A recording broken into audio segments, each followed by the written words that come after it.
група от град Кастуря, Гърция.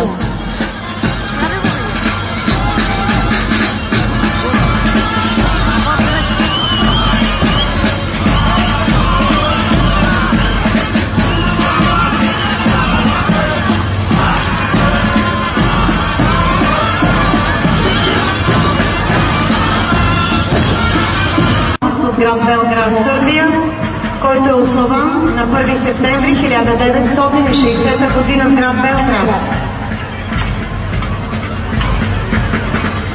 Основната дейност е изучаване, събиране и възстановяване на културното наследство на сръбският народ.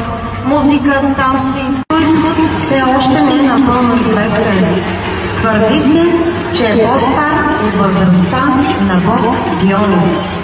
Първият обичай, който се провежда на 7 януари всяка година, е арапидите. Всяка група се състои от арапис, цароусис, мъж, който подсвирква, и Ники. Нито е групата защитена от арапис. Всички членове на групата се подчиняват на свирката цароусис. Те представят чисто сатиричен обичай и осмиват различните аспекти на обществото. Мечкарят има барабан, с който дава ритъм на танца на мечките. Маскарадна група от Волокас, Драма, Гърция.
Banyak.